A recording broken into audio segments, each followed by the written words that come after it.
அனைவருக்கும் வணக்கம். இன்றைக்கி நம்ம என்ன நோட்டிஃபிகேஷன் பற்றி பார்க்க போகிறோம் அப்படின்னா, கால்நடை பராமரிப்பு மற்றும் மருத்துவ பணிகள் துறையில் காலியாக உள்ள 583 கால்நடை ஆய்வாளர் நிலை பற்றின நோட்டிஃபிகேஷன் பற்றி தான் பார்க்க போகிறோம். அதுக்கு முன்னாடி வேலை வழிகாட்டி சேனல் இன்னும் சப்ஸ்கிரைப் பண்ணலாம், சப்ஸ்கிரைப் பண்ணிக்கோங்க. பக்கத்துலேயே இருக்கக்கூடிய பெல் ஐக்கான் ஆல் என்ற ஆப்ஷனை கிளிக் பண்ணிட்டீங்கன்னா நம்ம போட்ட நோட்டிஃபிகேஷன் நியூஸ் அண்ட் அப்டேட்ஸ் எல்லாம் உங்களுக்கு உடனே தெரிய வரும். இப்போ நோட்டிஃபிகேஷனுக்குள்ளே போய் டீட்டெயிலாக பார்க்கலாம். இது என்றைக்கு வந்திருக்கு அப்படின்னா 15/12/2023 திருநெல்வேலி மாவட்டத்தில் தான் வந்திருக்க நோட்டிஃபிகேஷன் இது என்னென்னு பார்த்தீங்கன்னா, தமிழ்நாடு கால்நடை பராமரிப்பு மற்றும் மருத்துவ பணிகள் துறையில் காலியாக உள்ள 583 கால்நடை ஆய்வாளர் பயிற்சிக்கு தகுதியான நபர்களை ஆட்தேர்வு செய்யப்பட்டுள்ளது. இதில் தேர்வு செய்யப்பட்ட நபர்களை பயிற்சிக்கு பின்னர் கால்நடை ஆய்வாளர் நிலை பணியமர்த்தப்பட்டுள்ளனர். இது என்னன்னு பார்த்தீங்கன்னா, முன்னாள் படைவீரர்களுக்கு 5% இடஒதுக்கீடு வழங்கப்பட்டு 31 பணியிடத்திற்கு முன்னாள் படைவீரர்கள் கொண்டு நிறுவப்பட்டுள்ளது அப்படின்னு சொல்லியிருக்காங்க. அதான் முன்னாள் படைவீரருக்கு இடஒதுக்கீடு கொடுக்கணும் அப்படின்றத பற்றி தான் இந்த நோட்டிஃபிகேஷனு.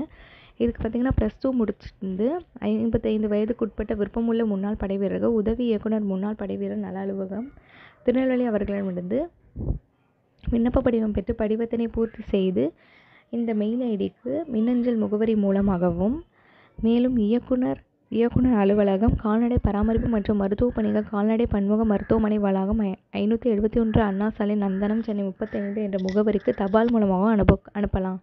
அதாவது ஆர்வமுள்ள முன்னாள் படைவீரர்கள் +2 முடிச்சிருந்து 55 வயசு இருந்தவங்க இந்த மெயில் ஐடிக்கோ இல்லைன்னா இந்த கீழே கொடுத்துருக்கக்கூடிய அட்ரஸ்க்கு நீங்கள் தபால் மூலமாக அனுப்பலாம் அப்படின்னு சொல்லியிருக்காங்க. அடுத்து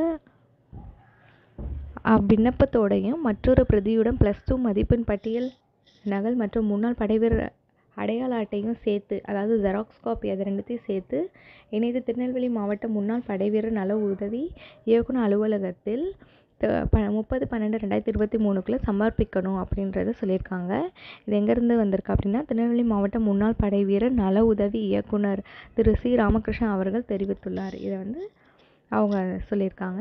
இந்த நோட்டிஃபிகேஷன் உங்களுக்கு யூஸ்ஃபுல்லாக இருக்கும்னு நினைக்கிறேன். தேங்க்யூ ஃபார் வாட்சிங். தேங்க்யூ.